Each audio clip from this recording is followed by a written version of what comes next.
আসসালামু আলাইকুম। প্রিয় দর্শক, অন্য মঞ্চের আলাপ চাইতে আপনাদের সকলকে আমন্ত্রণ জানাচ্ছি। বাংলাদেশে জুলাই সন্ত্রাসের মাধ্যমে ক্ষমতা দখলের পর থেকে কি দেখছেন আপনারা? বাংলাদেশে মুক্তিযুদ্ধের স্মৃতি বিজড়িত সমস্ত মুরাল ধ্বংস হয়েছে, বাংলাদেশে মুক্তিযুদ্ধকে অস্বীকার করা হয়েছে এবং বাংলাদেশকে একটি ভয়ঙ্কর উগ্রবাদী শক্তি ক্ষমতা দখল করেছে। তার প্রমাণ পাওয়া যাচ্ছে, মাজার মন্দির সব ধ্বংস করে ফেলা হচ্ছে, যেমনটি করেছিল তালেবানরা ধ্বংস করেছিল সেই বামিয়ান বুদ্ধকে, এবং সারা পৃথিবীতে তালেবানপন্থীদের এভাবেই পরিচিতি হয়ে উঠেছিল। এই মুহূর্তে বাংলাদেশ থেকে তালেবানদের দেশ আফগানিস্তান সফর করছেন মামুনুল হক সহ হেফাজত নেতারা। কি শিখে আসছেন তারা আফগানিস্তান থেকে, সেটাই বিস্তারিত বলবো আজকের। আমরা হব তালেবান, বাংলা হবে আফগান, এই স্লোগান এক সময় রাস্তায় উঠেছিল, যখন সেটাকে অনেকে কেবল উগ্রতার নাটক বলে এড়িয়ে গিয়েছিলেন। কিন্তু আপনাদের মনে থাকার দরকার যে বার্টিন লিন্টনার নামে একজন সাংবাদিক কোকুন অফ টেরর নামে একটি রিপোর্ট করেছিল টাইম ম্যাগাজিনে, এবং সেখানে বলেছিল যে এটাই বাংলাদেশে তালেবানাইজেশনের শুরু, এবং বাংলাদেশে ভয়ঙ্কর একটি উগ্রবাদী শক্তি ক্ষমতায় যাবে, তার শুরু হিসাবে এই তথ্য তিনি হাজির করেছিলেন। এবং সেই সময় তালেবানরা কিন্তু ক্ষমতায় ছিল না। কিন্তু আজ যখন তালেবানরা কাবুলে ক্ষমতায়, আর বাংলাদেশের খেলাফত মজলিসের আমির মাওলানা মামুনুল হক তালেবান সরকারের আমন্ত্রণে কাবুল সফরে যাচ্ছেন, তখন বোঝা যায় স্লোগানটা নিছক উগ্রতা ছিল না, আসলে এটা ছিল বাংলাদেশে একটি রাজনৈতিক ভবিষ্যৎ প্রতিষ্ঠার অঙ্গীকার। আপনার কি মনে হয় সেই ভবিষ্যৎ বাংলাদেশে এসে গেছে নাকি আসার সময় হয়েছে? তবে এটা নিশ্চিত হয়ে আজকের ভিডিও শুরু করব যে তালেবান গন্তব্যের পথেই হাঁটছে বাংলাদেশ, এবং সেটি বাস্তব রূপ নিতে লাভ করেছে বা শুরু করেছে। বাংলাদেশ থেকে আফগানিস্তান সফরে গিয়েছেন বাংলাদেশ খেলাফত মজলিসের আমির মামুনুল হক সহ 7 জন হেফাজতে ইসলামের নেতাও তারা। আসলে গত বুধবার সকালে দেশটির রাজধানী কাবুলে গিয়ে পৌঁছান তারা। যদিও তার দল দাবি করছে এটি দলীয় কোনো সফর নয়, তবে দলটি এক সংবাদ বিজ্ঞপ্তিতে এই সফরের তথ্য জানিয়েছে। আর এই ভিডিওটি যখন আমি রেকর্ড করছি, তখনই খবর দেখতে পেলাম যে তালেবান সরকার আফগানিস্তানের বিশ্ববিদ্যালয়গুলোতে নারীর লেখা বই পর্যন্ত নিষিদ্ধ করেছে। দাঁড়ান, আরো অনেক গল্প আছে। তার আগে খেলাফত মজলিসের সংবাদ বিজ্ঞপ্তি পড়ে আসি এই সফর নিয়ে। খেলাফত মজলিস সংবাদ বিজ্ঞপ্তিতে জানিয়েছে, ইমারাতে ইসলামিয়া বা তালেবান সরকারের আমন্ত্রণে সরকারি দলটি আফগানিস্তানে গেছে। প্রতিনিধি দলটি কাবুলে আফগান সরকারের বা তালেবান সরকারের প্রধান বিচারপতি এবং মন্ত্রীদের সঙ্গে সাক্ষাৎ করবে। শিক্ষা, চিকিৎসা, ব্যবসা বাণিজ্য এবং কূটনৈতিক সম্পর্ক নিয়ে আলোচনা হবে। কূটনৈতিক সম্পর্ক, এমনকি নারী অধিকার নিয়ে পশ্চিমা বিশ্বের সমালোচনা সত্য কিনা তা যাচাই করে দেখতে চায় এই দলটি। কথাটা আপাত দৃষ্টিতে খুব নিরপেক্ষ শোনাচ্ছে, বা খুবই মামুলি শোনাচ্ছে। কে যাচাই করতে যাবে বলুন তো? আসুন বিস্তারিত কথা বলি এটা নিয়ে। কিন্তু আমার কি মনে হয় জানেন? আমার মনে হয় যে বাংলাদেশ এখনো কিন্তু অফিসিয়ালি তালেবান সরকারকে স্বীকৃতি দেয়নি। শেখ হাসিনা সরকারের তো প্রশ্নই আসে না। ইউনূস সরকারও এখনো পর্যন্ত আফগানিস্তানের তালেবান সরকারকে স্বীকৃতি দেয়নি। ইউনূস সরকারের পক্ষ থেকে মামুনুল হকরা আসলে গিয়েছেন তালেবান শাসনকে স্বীকৃতি দিতে।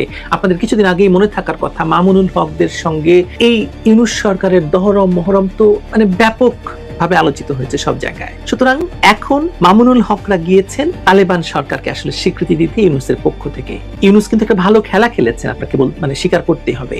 এই মুহূর্তে এর চেয়ে ভালো কূটনৈতিক স্বীকৃতি তালেবান সরকারের কাছেও আর কিছুই হতে পারে না। পারে বলেন? আপনি নিশ্চিত থাকতে পারেন যে দেশে ফিরে মামুনুলরা বলতে শুরু করবেন যে আমরা সরাসরি দেখেছি সব ঠিকঠাক আছে, এবং তালেবানি শাসনে আফগানিস্তান আসলে পৃথিবীর উন্নততম দেশ হিসেবে আত্মপ্রকাশ করছে। আপনি মিলিয়ে নেবেন আমার কথা। মামুনুল গং যখন দেশে ফিরে আসবে এবং তারা যখন রাস্তায় নেমে এসব কথা বলতে শুরু করবে তখন, যদিও বাস্তব সত্যটা কিন্তু ভিন্ন।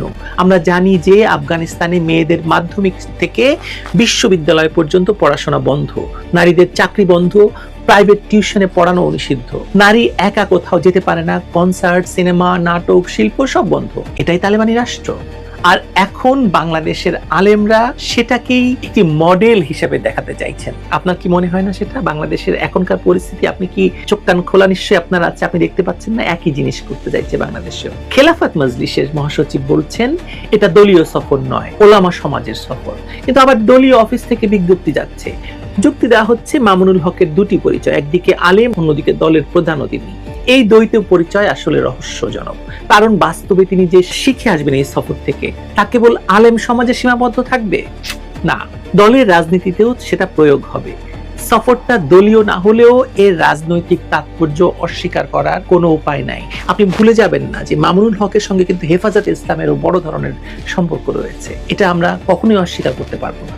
এদিকে খেলাফত মজলিসের আমির এবং তার প্রতিনিধি দল এমন এক সময়ে এই সফর করছেন যখন বাংলাদেশের রাজধানী ঢাকায় তার ঘোষিত বিক্ষোভ কর্মসূচি চলছে। জুলাই সনদ বাস্তবায়ন সহ 5 দফা দাবিতে এই দলটি গত বৃহস্পতিবার ঢাকায় বিক্ষোভ মিছিল অংশ নিয়েছে এবং বিভাগীয় সব শহরেও বিক্ষোভ মিছিল হওয়ার কথা রয়েছে বা হবে। রাজনৈতিক সম্পর্ক বিশ্লেষকদের অনেকে বিস্ময় প্রকাশ করে বলছেন, এখন পর্যন্ত বাংলাদেশের কোনো রাজনৈতিক দলের নেতারা আফগানিস্তান গিয়েছেন এমন কোনো নজির নেই।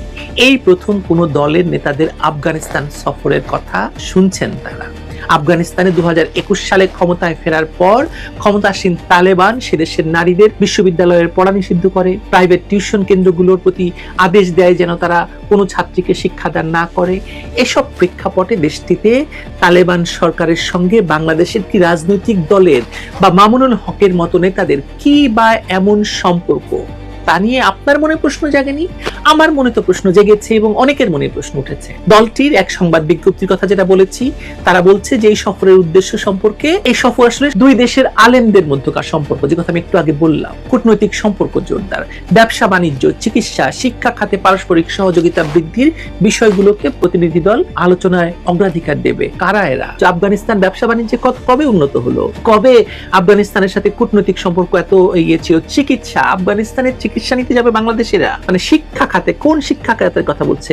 শিক্ষা খাতে পারস্পরিক সহযোগিতা, মানে কোন শিক্ষা? আফগানিস্তানের শিক্ষা বাংলাদেশে নিয়ে আসবে নাকি বাংলাদেশের শিক্ষা আফগানিস্তানে দেবে? তালেবানরা তো আপনার বাংলাদেশের যে শিক্ষা প্রচলিত শিক্ষা ব্যবস্থা আছে, ইংরেজি, বাংলা এবং মাদ্রাসা, কোনো শিক্ষায় তালেবানরা গ্রহণ করবে না।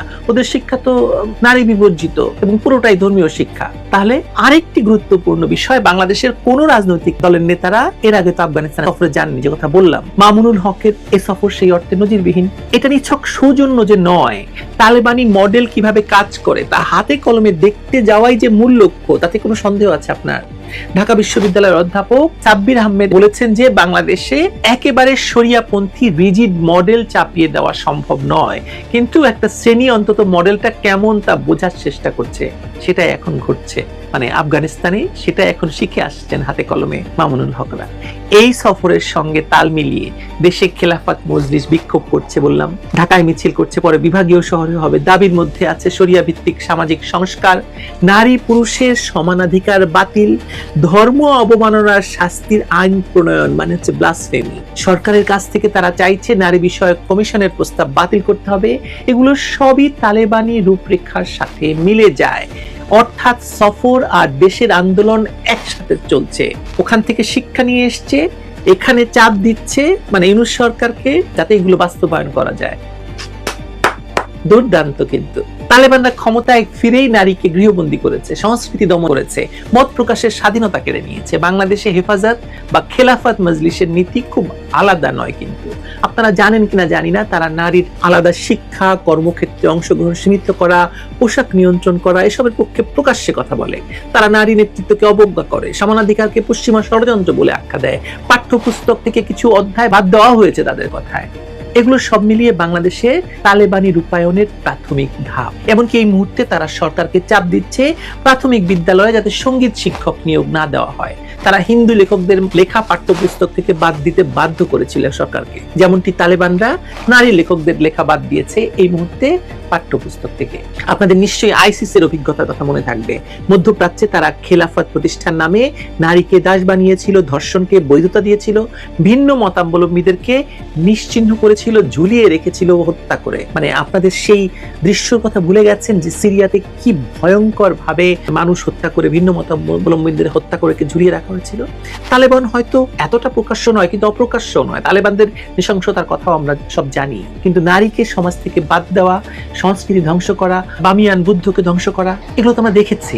বাংলাদেশে খেলাফত মজলিস যে সে পথে হাঁটছে, নারীকে পুরুষের ছায়ায় আশ্রিত সত্তা বানাতে চাইছে, সংস্কৃতিকে ধর্মবিরোধী বলে চিহ্নিত করতে চাইছে, ভিন্ন মতকে শাস্তিযোগ্য করতে চাইছে, ব্লাসফেমি আইন প্রণয়ন করতে চাইছে, এবং বাংলাদেশে সেটা আছে, বাংলাদেশে সেটা হচ্ছে।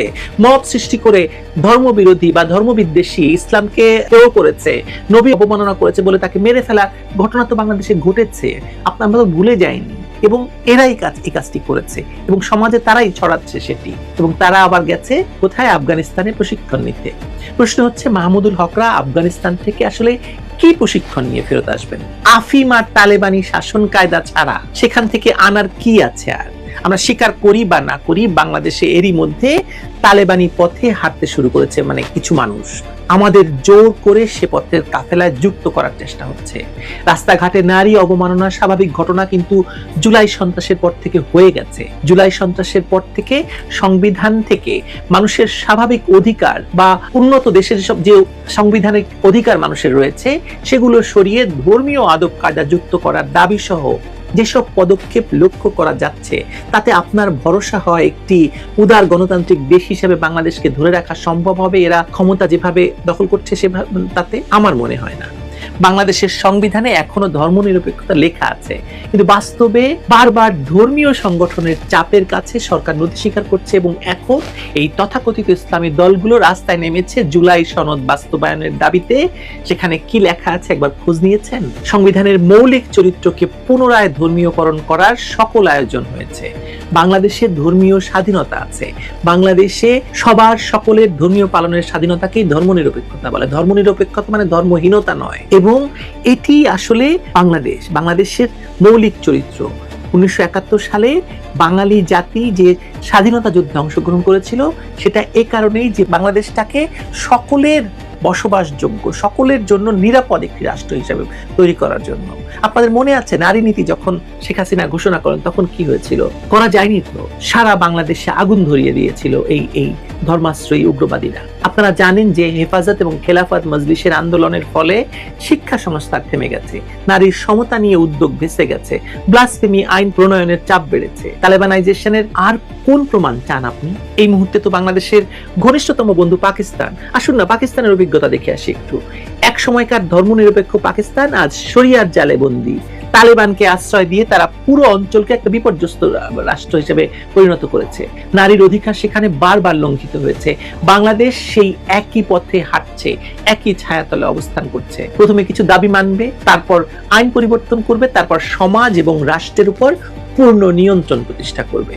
ধর্মীয় ফ্যাসিবাদ কত প্রকার এবং কি কি পাকিস্তান জানে, আফগানিস্তান তো জানেই, বাংলাদেশ জানতে শুরু করেছে থ্যাঙ্কস টু আমাদের শান্তির পায়রা। আর এই কারণেই মামুনুল হকদের আফগানিস্তান সফর নিছক কোনো ধর্মীয় সফর নয়, এটি রাজনৈতিক প্রক্রিয়ার গুরুত্বপূর্ণ পদক্ষেপ। এভাবেই আপনাকে দেখতে হবে, আপনি না দেখলে ভুল করবেন। এটি তার অনুসারীদের জন্য শুধু নয়, বরং তার অনুসারীদের জন্য একটি বার্তা যে তালেবান রাষ্ট্র টিকে আছে, কাজ করছে, আর বাংলাদেশেও সেটা সম্ভব। উনি এই বার্তা নিয়ে বাংলাদেশে ফিরে এসে কাজ করবেন, তাতে কোনো সন্দেহ নেই। এটি আন্তর্জাতিকভাবেও তালেবানদেরকে বৈধতা দেওয়ার প্রচেষ্টা হলো, কারণ আর তো কোনো দেশ সেখানে গিয়ে বা আর তো কোনো দেশের নেতারা সেখানে গিয়ে তালেবানদের সঙ্গে বৈঠক করছে না। বাংলাদেশের ধর্মীয় নেতারা আফগানিস্তানে গিয়ে তালেবানদের সঙ্গে বৈঠক করছে। এই মেসেজ যখন উন্নত দেশে যাবে, আপনি ভিসা পাবেন, আপনাকে ভিসা দেবে। আপনিও যে সেই বৈঠকে ছিলেন না সেটা কে বলবে? কিভাবে নিশ্চিত করবেন আপনি? আর এই মামুনুলরা দেশে ফিরে তালেবানি শাসনের প্রস্তুতি দেওয়ার হাতিয়ারটি শান দিতে থাকবে। আপনি দেখবেন, আমার কথা মিলিয়ে নেবেন। নিজেকে আপনি প্রশ্ন এখন করে দেখতে পারেন যে আপনি কি মুক্তিযুদ্ধের চেতনা, সংবিধানের ধর্মনিরপেক্ষতা, নারী পুরুষ সমতার ভিত্তিতে এগোবে, নাকি ধীরে ধীরে বাংলাদেশ তালেবানি রাষ্ট্রে পরিণত হবে? এই প্রশ্ন আপনার নিজেকে এখন করা উচিত। ইতিহাস বলে একবার তালেবানি পথে যদি নামেন তাহলে ফেরার রাস্তা বন্ধ হয়ে যাবে। প্রতিরোধ করলে সেটা এখনই করতে হবে আপনাকে। প্রতিরোধ মানে শুধু বক্তৃতা নয়, আইনি পদক্ষেপ নেওয়া যেতে পারে, রাজনৈতিক সাহস দেখানো যেতে পারে, শিক্ষা এবং সংস্কৃতিতে আপনি যে আধুনিক সেটি প্রমাণ করতে পারেন। নারীর কর্মসংস্থান বাড়ানোর কথা আমাদের বলতে হবে, গণতন্ত্রকে শক্তিশালী করতে হবে, নির্বাচন দিয়ে মত প্রকাশের স্বাধীনতা নিশ্চিত করতে হবে। এগুলো হতে পারে প্রথম প্রতিরোধ, কিন্তু আমরা তো দেরি করে ফেলেছি। দেশটা তো দখলে চলে গেছে এই ধর্মবাদীদের হাতে। এখন যদি চুপ থাকেন তাহলে আমরা হব তালেবান, বাংলা হবে আফগান। এটা কেবল স্লোগান থাকবে না, সেটা হয়ে যাবে বাংলাদেশ নামক রাষ্ট্রের একটি বাস্তবতা, ভয়ঙ্কর বাস্তবতা। মামুনুল হকরা কাবুল থেকে ফিরে আসবেন হাতে কলমে কি করে দেশটাকে তালিবানি শাসনে নিয়ে যাওয়া যায় তার হ্যান্ডবুক হাতে নিয়ে, বা হ্যান্ডবুক থেকে শেখা পাঠ নিয়ে। আফগানিস্তান থেকে আফিম, অন্ধকার আর এই ইনক্লুসিভ তালেবানি প্রশিক্ষণ ছাড়া আনারও তো আর কিছু নেই। কি নিয়ে আসবে আর বলুন তো? আফগানিস্তান আর কি আছে আর নিয়ে আসার মতো? মামুনুল হকরা দেশে ফিরলেই বুঝতে পারবেন যে তারা কি নিয়ে ফিরেছেন আর সেটা কিভাবে আপনার উপর, বিশেষ করে আপনার পরিবারের নারীদের উপর প্রয়োগ করার ঘোষণা আসে। মামুনুল হকদের এই সফরের মধ্য দিয়ে বাংলাদেশেও অফিসিয়ালি তালেবানি রাজনীতি প্রবেশ করলো, যা এতদিন ছিল গোপন এবং আওয়ামী লীগ আমলে, বিশেষ করে শেখ হাসিনার আমলে যা ছিল বলতে গেলে নিষিদ্ধ। স্বীকার করেন বা না করেন, এটাই বাস্তবতা, এটা সত্য। আজকে রাজনীতির বাইরে একটা অনুভূতির কথা বলি। সমস্ত ভুল বা নেতিবাচক বিষয় কি চূড়ান্তভাবেই খুব ক্ষতিকর? আমার কাছে মনে হয় দৃষ্টিভঙ্গির থেকে, তার ভিতর থেকে ইতিবাচক বিষয়টাকে নির্যাস হিসাবে নিয়ে আসা সম্ভব। একটা ভুল থেকে যদি শিক্ষা নিতে পারা যায়, তাহলে সেটা গতানুগতিক ইতিবাচক বিষয়ের চেয়ে অনেক গুরুত্বপূর্ণ হয়। একটা পিচ্ছিল রাস্তায় চলতে গিয়ে হোঁচট খেয়ে বা পিচ্ছিল রাস্তার কারণে পড়ে গিয়ে অল্প স্বল্প আকারের ক্ষয়ক্ষতির ভিতর পড়ার পরে যদি পথচারী চিন্তা করে যে ভবিষ্যতে এই পথে চলতে গেলে, এমন পিচ্ছিল পথে চলতে গেলে আমাকে আরো সতর্ক হতে হবে, তাহলে সেটা এমন হতে পারে যে আরো একটা ভয়াবহ দুর্ঘটনার থেকে তো তাকে রক্ষা করতে পারে। সবচেয়ে খারাপ পদার্থ অনেক সময় গুণগত কাজে আসে। প্রাণীর বর্জ্য সে অর্গানিক ফার্টিলাইজার হয়ে যায়। সেই ফার্টিলাইজার পুষ্টিকর সবজি উৎপাদনে গুরুত্বপূর্ণ ভূমিকা পালন করে। কাজে যে কোনো নেতিবাচক বিষয়ের ভিতর থেকেও যদি দৃষ্টিভঙ্গি পাল্টানো যায়, অনুসন্ধিৎসু মন থাকে, তাহলে সেখান থেকে ইতিবাচক ফলাফল অর্থাৎ নির্যাস আহরণ করা সম্ভব। আর আহরণ করতে না চাইলে তো কেউ কিছু দিতে পারবে না। এজন্য বলবো দুটি শব্দ পাশাপাশি, ইতিবাচক আর নেতিবাচক। নেতিবাচকটাকে একেবারে ছুঁড়ে ফেলে দেবেন না, ইতিবাচক তো রয়েই গেল। নেতিবাচকটার ভিতর থেকে আপনি কঠিন পরবর্তী পদক্ষেপের প্রস্তুতির নির্যাস খুঁজে পাবেন, যেটা ইতিবাচক বিষয়ের ভিতরে কখনোই পাবেন না। পথ চলতে গেলে নেতিবাচক বিষয়ের অভিজ্ঞতা অনেক বেশি প্রয়োজন। ইতিহাস তো তাই বলে। রাজনীতিতে গজনির সুলতান মাহমুদ উপাখ্যান রয়েছে, প্রতিবারই ব্যর্থতার পরে দৃঢ়তার সঙ্গে ঘুরে দাঁড়িয়েছে। পৃথিবীর অনেক বড় বড় রাষ্ট্রের সরকার প্রধান, রাষ্ট্রপ্রধানরা ভয়ঙ্কর প্রতিকূলতার ভিতর থেকে ঘুরে দাঁড়িয়েছে। আমেরিকার সবচেয়ে গুরুত্বপূর্ণ রাষ্ট্রপতি যিনি ছিলেন আব্রাহাম লিঙ্কন, তার জীবনে তার ব্যর্থতা একটার পর একটার পর একটার পর একটা, কিন্তু ব্যর্থতা তাকে স্তব্ধ করে দিতে পারেনি। ঘুরে দাঁড়িয়েছে এবং আজ পর্যন্ত আমেরিকার ইতিহাসে যত রাষ্ট্রপতি, তার ভিতরে তিনি সর্বোচ্চ স্থান করে নিতে পেরেছেন। আমাদের যে কোনো ভুল, আমাদের যে কোনো সিদ্ধান্ত অথবা নেতিবাচক যে কোনো ঘটনা কখনোই যেন আমাদের নিঃশেষ করে না দেয়। ঘুরে দাঁড়াবার চেষ্টা রাখতে হবে। সৃষ্টিকর্তা মানুষকে সৃষ্টির শ্রেষ্ঠ জীব তৈরি করে দিয়েছে। তার অসাধ্য অনেক কিছুই না, কিন্তু নিজেকে কয়েকটা বিষয় প্রস্তুতি নিতে হবে। সেই প্রস্তুতি হচ্ছে নিরলস প্রচেষ্টা, ঐকান্তিক ইচ্ছা, গভীর মনোনিবেশ, অধ্যবসায় এবং দূরদৃষ্টি। এই পাঁচটি বিষয়কে ধারণ করে যদি চর্চা করা যায় এবং সেটাকে যদি নিষ্ঠার সঙ্গে চর্চা করা হয়, ব্যর্থতা অনেক দূরে সরে যাবে। যে যেখানে থাকেন ভালো থাকুন, অধ্যবসায়ী হন, কাঙ্ক্ষিত লক্ষ্যে পৌঁছাবার জন্য দৃঢ় চিত্তে মানসিক প্রস্তুতি নিন। মনে রাখবেন, জীবন বদলে যায় যদি দৃষ্টিভঙ্গি পাল্টানো হয়। আর গতানুগতার ভিতর আবদ্ধ থাকলে